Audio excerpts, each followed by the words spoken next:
Last time I was talking about a runway as a metaphor of life and everyone's starting position.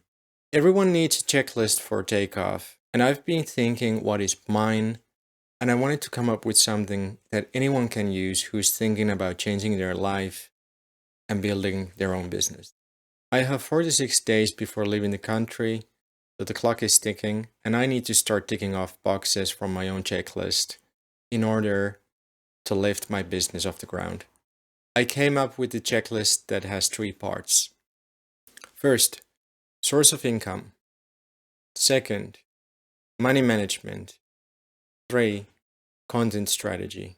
To summarize the topics with a single word, we can use business, budget, and brand. The three B's, trademark. Each of them has three subcategories, and let's take a look what they contain. B1, business, source of income. My sources of income are social media and marketing services. Secondly, SEO and web design services. And third is courses and consultation. This is pretty easy to explain because these are things I've already been doing. What I need to do in order to get new clients and better income is to package and price them clearly on my website. In a later video, I will show how I did it once I've done it. B2 budget money management. That consists of counting your coins, monthly estimates, and tools and templates. Now, counting your coins is simply looking at your wallet. How much money do I have? Is it enough to travel? Can I book an apartment for a month or two and survive on the dog food? For example, a flight to Madeira would cost now about 265 euros. Sleeping for the first month in a 29 Madeira hostel would be 19 euros per night, about 570 euros per month, and modest living cost would be 100 euros per week, totaling 400 for a month. It all adds up to 1,235 euros, and this is living on a tight budget in a hostel. So moving abroad with less than 1,200 euros is not realistic. I've managed to live off with less, but it's not fun. And this example here is for European Union. So in other parts of the world, the cost of living will be very different. This month here in Finland, I also need to pay advance taxes, my retirement fee that will be in total close to 1,000 euros, maybe even more. So that sets me back a little, but I hope I have more than 2,000 euros when it's time to go. The secret is that as long as I'm living at my parents', I don't care if I'm broke. Moving abroad forces me to make some money. So now we have covered two of the first bullets. Tools and templates for me is simply Excel and Easy Home Finance app. I'm not going to explain here how Excel works, but Easy Home Finance app has been my go-to app for travel budgeting for years now. I can show you my list from January 2020 when I was in Kuala Lumpur. On this list, you can see all my expenses, like this one. I ate on rooftop, took a taxi to Airbnb bar hop event, and seemingly ate a very late lunch, only for 10 ringgit. Every time I use money for anything, I mark it in the app to keep track how much I'm spending. Usually I add a weekly balance in my app to see how much I can spend that week, and that is based on what is my budget for the month and how much I have already spent. This makes managing money during traveling super easy. Let's move on. B3 is for brand. That means content strategy. For me, brand content strategy is my main tool for marketing. Forget ads. Content is free marketing. Here's the layout. Marketing my business, personal leverage, schedule, automation, and goals.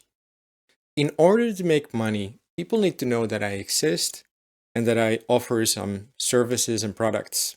That means my online presence, my content need to attract some people, and I need to divert some of that audience to my business. That means my content is a combination of education and entertainment. At the base level, that means I need to fine-tune my online profiles, my website, and my funnel. By personal leverage, I mean the uniqueness you need to find in order to find your audience. For me, that means topics like living abroad and traveling, being self-employed, doing music, and building your personal brand. In practice, I will make content with all these elements.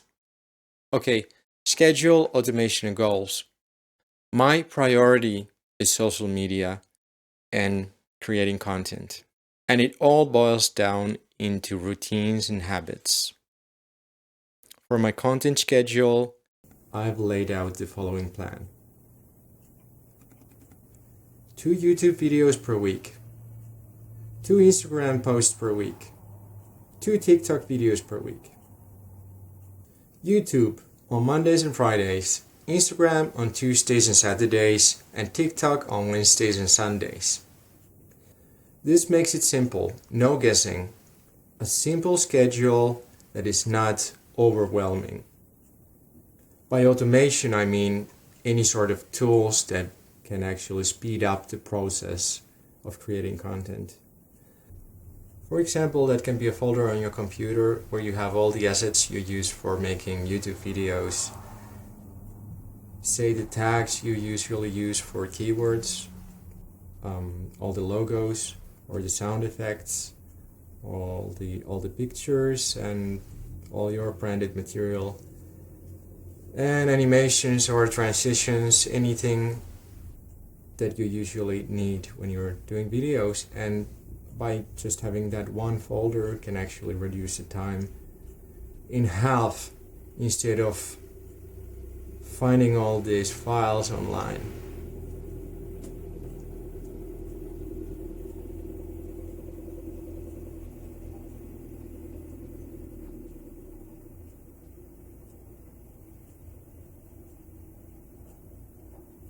And lastly, the goals. For the moment, I have 116 subscribers in YouTube. So if you see this, a special thank you because you are seeing this. By the end of the year, I want to get up to 1,000. In Instagram, I have 187 followers. There I have the same goal. I want to reach 1,000 by the end of the year. In TikTok, that I have been using sparsely, I only have 11 followers. And for that I want to have 100 followers by the end of the year. To keep things simple, I'm not even thinking about LinkedIn, Twitch, Facebook, or any other social media platform because 3 platforms is more than enough. Now we have covered the whole shebang. If you found this helpful, please hit the thumbs up button. That helps me. Thank you. If you want more, feel free to subscribe. And if you want to leave any feedback or ask any questions, please leave a comment below. All interaction is much appreciated. On that note, I actually got some feedback last week from my friend who was watching my latest video, and he told me that it's distracting that I have so many cuts in my videos. And the reason is simple. When you're starting out and you're speaking in a language that is not your native language, and you need to remember a script that is more than 1,000 words long, and you mumble a lot, it's just impossible to remember everything by chapters. So while I'm getting better at this, hopefully, eventually, these videos I just have to cut a lot because I do a lot of mistakes, forget to say things. It's just the only way. Otherwise I will never get one video ready because I've already spent doing this video for writing and setting up the green screen again. I don't know, maybe 5 hours. And now next I'm going to do the editing and uploading and that will take at least 3 hours more. So when you're starting out, these things take a lot of time. And yeah, that's the explanation. What can I do? I'm doing my best. That's the confession. As this is a vlog, I need. Lastly, I want to tell you something about what I've been doing lately. So the last weekend, I met a friend. I'm helping him to launch his own YouTube channel, and it's a very, very interesting project. I also met another friend, and we are starting a small-scale music project that will be very interesting as well. Let's see what happens. I'm working on that song tonight. And thirdly, I met another friend that I've been traveling with before, and we were talking about what we're going to do next, and we came up with a great idea where to go for the winter. So more about the traveling plans later, and thank you for watching if you managed to get through all this, and see you next time. Thanks for watching.